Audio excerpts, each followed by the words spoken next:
Salam sejahtera buat kita semuanya. Dan di kesempatan kali ini saya akan membahas atau menjawab pertanyaan-pertanyaan dari kelas ilmu negara. Dan sebelumnya saya akan memperkenalkan diri saya terlebih dahulu. Perkenalkan, nama saya Yobel Haitofel di kelas ilmu hukum 1C, dan nomor NPM saya yaitu 200 100 12 1111115. Langsung saja ke pertanyaan serta jawabannya. Itu pertanyaan yang pertama, yakni sebutkan ilmu negara dalam berbagai bahasa. Di negara Belanda, ilmu negara dikenal dengan istilah Algemene Staatsleer. Di Jerman, ilmu negara dikenal dengan istilah Allgemeine Staatslehre. Di Inggris, ilmu negara dikenal dengan istilah The General Theory of State. Di Prancis, ilmu negara dikenal dengan istilah teori de Etat. Di Italia, dikenal dengan nama Stato.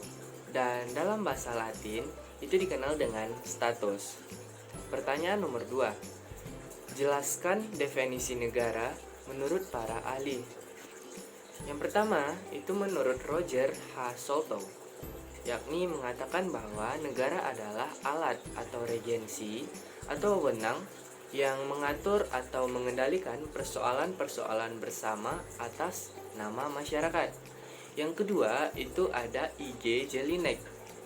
Negara adalah organisasi dari sekelompok manusia yang telah berkediaman di wilayah tertentu, atau dengan kata lain, negara merupakan ikatan orang-orang yang bertempat tinggal di wilayah tertentu yang dilengkapi dengan kekuasaan untuk memerintah.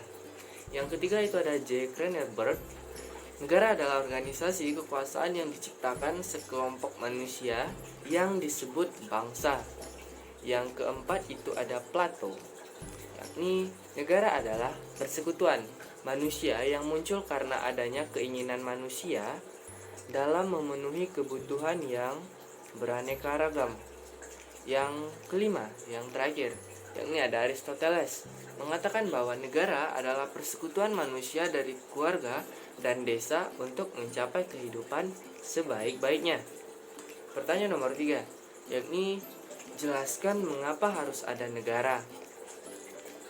Jawaban saya yaitu karena negara merupakan syarat untuk membangun sistem pemerintahan yang mengatur makhluk sosial serta berpartisipasi untuk membangun negara. Dan negara adalah suatu organisasi dalam suatu wilayah yang mempunyai kekuasaan tertinggi yang sah dan ditaati oleh rakyatnya. Penting adanya negara itu adalah karena kita ingin memiliki organisasi sosial yang menduduki wilayah tertentu dan diorganisasi di bawah lembaga politik dan pemerintahan yang efektif dalam rangka mencapai tujuan seluruh rakyat. Di samping itu, negara kita butuhkan dalam rangka mendapatkan pengakuan internasional sehingga memudahkan kita untuk berhubungan dengan negara lain. Dan pertanyaan yang keempat, yaitu mengapa George Jelinek disebut sebagai bapak ilmu negara. Karena George Jelinek memandang ilmu negara sebagai suatu keseluruhan dan membaginya ke dalam bagian-bagian yang berhubungan satu sama lain. Ilmu negara adalah ilmu yang menyelidiki pengertian-pengertian pokok dan sendi-sendi pokok dari negara dan hukum negara pada umumnya. Pengertian menitik beratkan pada suatu pengetahuan, sedangkan sendi menitik beratkan pada suatu asas atau kebenaran. Ilmu negara mempelajari negara secara umum, mengenai asal-usulnya, wujudnya, lenyapnya, perkembangannya, dan jenis-jenisnya. Dan soal yang kelima, jelaskan pembagian negara menurut George Jelinek. George Jelinek membagi ilmu negara dalam dua arti, yakni dalam arti sempit dan dalam ilmu pengetahuan hukum. Yang pertama tadi, ilmu dalam arti sempit atau Staatswissenschaften, yakni golongan ilmu pengetahuan negara yang menekankan pada negara sebagai objeknya. Dan yang kedua, ilmu pengetahuan hukum atau Rechtswissenschaften adalah golongan ilmu pengetahuan negara yang menekankan pada segi hukumnya, yaitu hukum tata negara, hukum administrasi negara, dan hukum antar negara. Dan yang pertama tadi, Staatswesen dibagi menjadi 3 bagian, yaitu Bestuurskunde, Theoretische Staatswissenschaft, dan Praktische. Apa itu Bestuurskunde? Yakni sifat ilmu kenegaraan ini adalah deskriptif yang hanya menggambarkan dan menceritakan peristiwa-peristiwa yang terjadi yang berhubungan dengan negara yang disebut history of state, alam, flora, dan fauna. Dan yang kedua tadi yakni Theorische, yakni teori yang mengadakan penyelidikan lebih lanjut dari bahan-bahan yang dikumpulkan oleh Staatskunde dengan mengadakan analisis-analisis dan memisahkan mana yang mempunyai ciri-ciri khusus. Dan yang ketiga yakni ada Praktische, yakni yang tugasnya mencari upaya bagaimana hasil penyelidikan Staatlehre dapat dilaksanakan di dalam praktek dan pelajaran-pelajaran yang diberikan. Itu semata-mata mengenai hal-hal yang berguna untuk tujuan praktik. Dan yang keenam, pertanyaannya yaitu jelaskan hubungan antara A. Ilmu negara dengan ilmu politik, B. Ilmu negara dengan hukum tata negara. Saya akan menjelaskan dulu ilmu negara dengan hubungan ilmu negara dengan ilmu politik.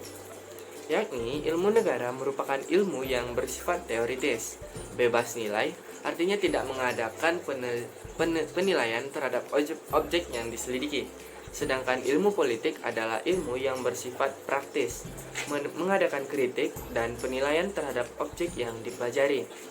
Dan ilmu negara juga memandang negara dalam segi statisnya, artinya mempelajari negara dalam keadaan diam, yakni mengadakan penyelidikan terbatas pada kegiatan hanya mendeskripsikan lembaga-lembaga negara sebagai institusi politik. Dan ilmu negara juga mempelajari negara berdasarkan pada metode atau pendekatan yuridis. Sedangkan ilmu politik berdasarkan pendekatan sosial politik, yakni dengan memperhatikan faktor-faktor sosial atau sosiologis dan faktor kemasyarakatan lainnya. Dan selanjutnya yakni hubungan antara ilmu negara dan hukum tata negara, yaitu mengkaji negara dalam pengertian yang konkret. Artinya negara yang terikat pada tempat, waktu, dan keadaan. Contohnya, objeknya adalah negara tertentu seperti negara Malaysia dan Malaysia. Yang kedua yaitu mengkaji mengenai susunannya, alat-alat perlengkapannya atau lembaga negara, dan tugas dan wewenang serta kewajiban dari lembaga-lembaga tersebut, yakni mengkaji negara dalam pengertian yang umum, abstrak, tidak terikat pada tempat, waktu, dan keadaan, sehingga objeknya adalah negara dalam sifat yang umum, universal. Dan yang kedua, yakni lingkup kajiannya adalah penyelidikan atau pengkajian tentang asal mula negara, hakikat negara, bentuk-bentuk negara, dan pemerintahan. Ilmu negara memberikan dasar-dasar teoritis bagi hukum tata negara. Hukum tata negara merupakan penerapan di dalam kenyataan-kenyataan konkret dari bahan-bahan teoritis hasil pengkajian ilmu negara. Dan soal yang terakhir, yakni jelaskan unsur-unsur negara menurut pasal 1 Konvensi Montevideo tahun 1933 atau 1933, maaf. Yakni ada penghuni atau penduduk atau rakyat, itu yang pertama. Yang kedua adalah wilayah. Yang ketiga kekuasaan tertinggi atau pemerintahan yang berdaulat. Yang keempat kesanggupan untuk berhubungan dengan negara lain. Yang terakhir yakni yang kelima adalah pengakuan dari negara lain. Dan di sini saya akan menjabarkannya satu persatu dan saya akan menjelaskan. Yang pertama tadi yakni penghuni atau penduduk atau rakyat. Yakni rakyat merupakan semua orang yang ada di wilayah suatu negara dan taat pada peraturan di negara tersebut. Berdasarkan hal tersebut, keberadaan rakyat merupakan unsur penting bagi terbentuknya suatu atau sebuah negara. Rakyat sendiri dikategorikan menjadi penduduk dan bukan penduduk serta warga negara dan bukan warga negara. Dan yang kedua yakni wilayah. Setelah rakyat, unsur berikutnya yang membentuk suatu negara adalah wilayah. Untuk wilayah, ada hal yang amat penting untuk menunjang pembentukan suatu negara. Tanpa adanya wilayah, mustahil sebuah negara bisa terbentuk. Wilayah inilah yang akan ditempati oleh rakyat dan penyelenggaraan pemerintah. Wilayah suatu negara merupakan kesatuan ruang yang meliputi daratan, lautan, udara, dan wilayah ekstrateritorial. Daratan ialah tempat bermukimnya warga atau penduduk suatu negara. Wilayah daratan suatu negara mempunyai batas-batas tertentu yang diatur oleh hukum negara dan perjanjian dengan negara tetangga. Udara merupakan seluruh ruang yang berada di atas batas wilayah suatu negara, baik daratan ataupun lautan. Lautan merupakan wilayah suatu negara yang terdiri dari laut teritorial, zona tambahan, ZEE atau zona ekonomi eksklusif, dan landasan benua atau kontinen. Laut teritorial suatu negara merupakan batas panjang 12 mil laut diukur dari garis pantai. Zona tambahan yaitu 12 mil dan garis luar lautan teritorial atau sekitar 24 mil dari garis pantai suatu negara. Zona ekonomi eksklusif atau ZEE merupakan wilayah lautan sepanjang 200 mil laut diukur dari garis pantai. Sedangkan landasan benua ialah wilayah lautan yang terletak di luar teritorial, berjarak sekitar 200 mil laut diukur dari garis pantai yang meliputi dasar laut dan daerah di bawahnya. Ekstrateritorial.